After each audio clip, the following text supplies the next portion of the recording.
Evening guys, coming to you from the Pathfinder Yurt here. What I'm getting ready to do here is I'm getting ready to do some self-maintenance, if that's what you want to call it, some personal hygiene. There's a lot of things that you need to do in the bush to take care of your personal hygiene. Everything that you do normally is just as important in the bush to maintain your health. Brushing your teeth every day is a must, and I usually just carry a toothbrush with me, and I'll brush my teeth just with plain water when I'm in the bush. You know, if I had a semi-permanent setup like this, baking soda would be a good option. I can use that for cooking, and I can also use it for hygiene as well. There's other uses for baking soda besides that, but that's two uses right there for one small box of material. If I was going to carry that into a situation like this, in a vehicle or whatever, in a portable configuration like this. So again, with the 5-gallon bucket here, I'm going to use this 5-gallon bucket for maintenance, for hygiene. And basically what I'm doing is I'm just taking a pan and heating water on the wood stove, and then I'm pouring that water into the existing water in the bucket and slowly warming it up. And then I'm just going to mix it around a little bit, dip another pan out and put it on the wood stove. And when it gets hot, I'll mix that in until the water's warm enough that I want to wash with that water. Generally speaking, I won't use soap at least, every time that I bathe. I try to bathe every night before I go to bed, as far as a rinse down, whatever you want to call that. And I'll just use a cotton rag to do that with, and I'll heat my water up till it's comfortable. I use that cotton rag to wash all the parts of my body, obviously, including my hair, and rinse that rag out and then dish the water when I'm done. If you're going to use soap, you're going to need some kind of a rinse and wash type situation. But for me, I would only do something like that once every 3 or 4 days. It wouldn't be an everyday thing. Every day is just going to be a quick rinse down, and that will, take care of you pretty well. One of the things that you can do that I haven't talked about in too many videos is, a lot of people have issues with chafing and things like that in the woods, especially if you're going to get hot or you're going to do a lot of hiking and things like that. And one thing that I find works really well for that, and I usually apply it every night after I get done bathing, is I'll take some tallow, and you can use Vaseline or any petroleum product for this as well, but I usually use tallow if I have it. And you can just get it soft over, the heat of this fire till it's a little bit pliable in your hands, and then smear that grease in your crotch and groin area, especially where your legs, touch your private parts. And that will keep you from chafing if you're wearing, underwear and things like that in the woods. Not wearing underwear helps tremendously with that chafing problem.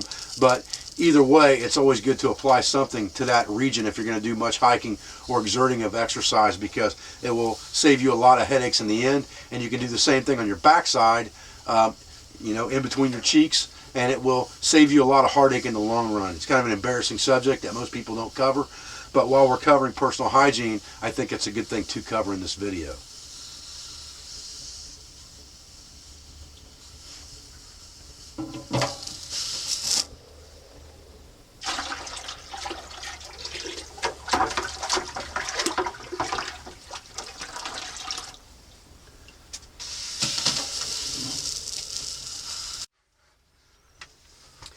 Now, one thing generally that I'll do when I'm washing out of a bucket like this is I'll try to keep at least half of whatever I'm using to wash with dry. And you can see I've got part of this hanging outside the bucket, and that is so that I've got something to dry off with. I'm going to air dry pretty fast in here anyway, especially with the heat coming off of this stove the way it is.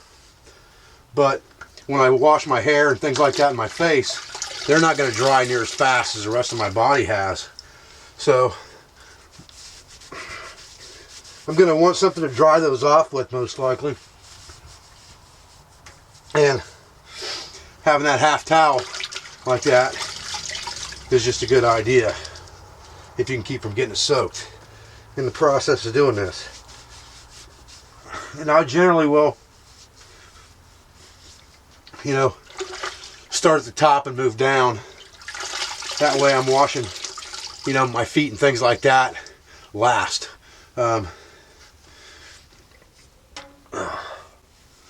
But this will definitely make you feel better every day before you go to bed, that's for sure. Make sure that you wash your armpits out really good and all of those stinky areas of your body very, very well, as that's important. And, you know, taking care of your feet is of the utmost importance in any situation. You know, whether it just be, you know, a couple days in the woods or whether it be, you know, a month in a yurt. Taking care of your feet is very, very important because that's what carries you around, you know, and more people, you know, have let that get to them than you possibly can probably know in wartime situations. And, you know, going back to that 21st century long hunter type scenario, you know, Valley Forge, places like that, you know, trench foot and problems with the feet probably killed as many soldiers or disabled as many soldiers as things like frostbite and hypothermia, you know, combined. So you have to make sure that you take care of yourself, and you have to make sure that you take care of your personal hygiene. And, you know, this is a multi-purpose item again. You know, I've got this great big brown rag that's made out of cotton. I keep it in my kit. I use it for a scarf on cold weather days. I can use it as a shroud when I'm hunting if I want to, in combination with the wool hood or without. I can use it for char cloth bandages, anything that you can use cotton for, and it's just a great big long shard of basically cotton t-shirt material. You know, that's probably 4 or 5 feet long and about 1.5 feet wide. And I'll just hang this up, you know, tonight on a line with the stove going, and tomorrow morning it'll be dry and ready to use again. Now, the last thing I'm going to do tonight, you know, again, utilizing these very few pieces of equipment that we have, you know, we have this big heavy duty repair needle that we talked about last night. And one thing that you really have to pay attention to in a situation like this is maintenance of your nails. I mean, it's not talked about. It's something that not a lot of people touch on in survival videos or survival books or anything else, but you gather a lot of dirt underneath your fingernails during the day when you're working and doing things, and that dirt and that bacteria just transfers anywhere you put your fingers. I mean, you're eating all day long, putting your fingers in your mouth and things like that. Anything that's underneath those nails is going to get in your mouth bacteria-wise. So it's very important that you clean your nails out as well. And this big repair needle just makes that task very, very easy. No muss, no fuss. Doesn't take very long to do it. You know, just a few seconds every night while you're washing down, and you're good to go. So it's just another use for that repair needle. And like I said, you know, everything should be multi-purpose.